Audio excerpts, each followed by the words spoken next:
Assalamualaikum warahmatullahi wabarakatuh. Halo teman-teman semua, perkenalkan nama saya Srikandi Mitamasari, absen 34 kelas 10 TJKT 2 SMK Negeri 4 Kendal. Di sini saya akan menjawab beberapa pertanyaan yang diberikan oleh guru saya, yaitu Bapak Sarwani sebagai guru informatika. Oke, jadi di sini saya akan menjawab beberapa pertanyaan beliau ya. Pertanyaan pertama yaitu sebutkan 5 macam-macam aplikasi komputer dan berikan masing-masing contohnya. Oke, jadi di sini saya akan menjelaskan 5 macam aplikasi komputer dan masing-masing contohnya ya. 5 macam aplikasi komputer beserta contohnya yaitu 1. Aplikasi pengolahan kata. Contohnya Microsoft Word, Google Dokumen, OpenOffice, dan Winter. Aplikasi ini digunakan untuk membuat, mengedit, dan membuat format dokumen teks. Aplikasi spreadsheet. Contohnya Microsoft Excel, Google Sheets, LibreOffice Calc. Aplikasi ini digunakan untuk mengorganisir data dalam bentuk tabel, melakukan penghitungan, dan membuat grafik. 3. Aplikasi presentasi. Contoh Microsoft PowerPoint, Google Slides, Braille. Aplikasi ini digunakan untuk membuat atau menyajikan materi presentasi dengan berbagai efek visual. Aplikasi desain grafis, contohnya Adobe Photoshop, Corel Draw, dan Game. Aplikasi ini digunakan untuk membuat dan mengedit gambar, ilustrasi, dan desain grafis. Aplikasi browser web, contoh Google Chrome, Mozilla Firefox, Microsoft Edge. Aplikasi ini digunakan untuk menjelajahi dan mengakses berbagai halaman web di internet. Pertanyaan kedua yaitu sebutkan 3 media penyimpanan master Windows yang digunakan untuk instalasi komputer. Jadi, media untuk menyimpan master Windows yang digunakan untuk instalasi komputer yaitu 1. DVD installer Windows. Jadi DVD installer Windows adalah media fisik berupa cakram DVD yang berisi file instalasi Windows. Pengguna dapat membuat komputer dari DVD ini untuk memulai proses instalasi Windows. 2. Flash drive USB atau USB installer.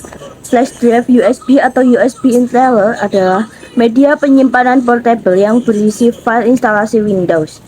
3. File ISO Windows. File ISO Windows adalah file image yang berisi seluruh konten dari media instalasi Windows. Kita lanjut ke pertanyaan ketiga yaitu sistem operasi komputer merupakan penghubung antara titik-titik. Jadi, sistem operasi komputer merupakan penghubung antara perangkat keras komputer atau hardware dengan perangkat lunak komputer atau software yang dijalankan oleh komputer. Dengan kata lain, sistem operasi komputer berperan sebagai perantara antara hardware dan software, memungkinkan keduanya berinteraksi secara efisien. Sistem operasi mengelola sumber daya komputer seperti CPU, memori, perangkat input dan output, dan menyediakan lingkungan yang diperlukan agar aplikasi software dapat berjalan dengan lancar dan komunikasi dengan hardware secara tepat. Pertanyaan keempat, hasil instalasi sistem operasi sebaiknya diletakkan di titik-titik. Jadi, hasil instalasi sistem operasi sebaiknya diletakkan di partisi atau disk yang disebut sebagai drive utama atau drive system pada komputer. Partisipasi ini biasanya diberi label sebagai drive C. Pada sistem operasi Windows, menempatkan hasil instalasi sistem operasi di drive karena di drive utama penting. 1. Kemudahan akses. Dengan meletakkan sistem operasi di drive utama komputer dapat dengan mudah membuat dari drive tersebut dapat dinyalakan. 2. Kinerja optimal. Drive memiliki kinerja yang biasanya memiliki kecepatan akses dan transfer data yang lebih tinggi, sehingga memungkinkan sistem operasi berjalan lebih cepat. 3. Keamanan data. Memisahkan sistem operasi dari data pengguna seperti gambar, file, dan lainnya. 4. Manajemen ruang. Menempatkan sistem operasi di drive terpisah memungkinkan pengguna untuk lebih mudah mengelola, menyimpan, dan memulihkan sistem yang diperlukan. Pertanyaan kelima, Sebutkan perintah yang dapat dilakukan di setting dalam sistem operasi BIOS adalah.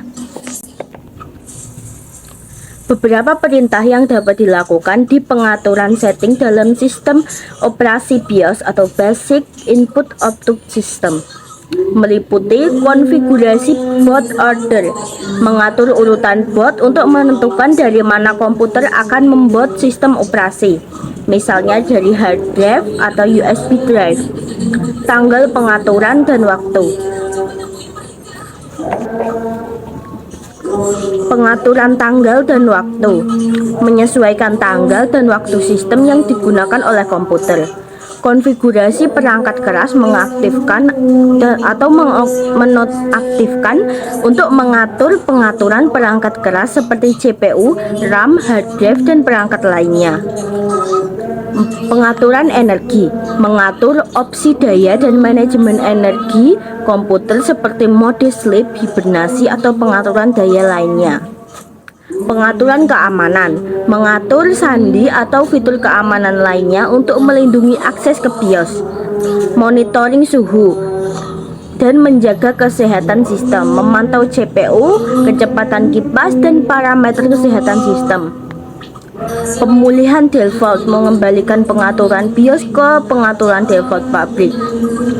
Update BIOS, memperbarui versi BIOS untuk mendukung perangkat keras terbaru atau perbaikan keamanan. Perintah-perintah ini memungkinkan pengguna untuk mengatur dan mengelola berbagai aspek konfigurasi hard drive dan sistem pada tingkat dasar melalui BIOS. Setiap BIOS dapat memiliki opsi pengaturan yang sedikit berbeda tergantung pada produsen dan versi BIOS yang digunakan. Baiklah, segitu saja yang bisa saya jelaskan dari beberapa pertanyaan tadi. Jika ada kesalahan saya mohon maaf. Terima kasih. Wassalamualaikum warahmatullahi wabarakatuh.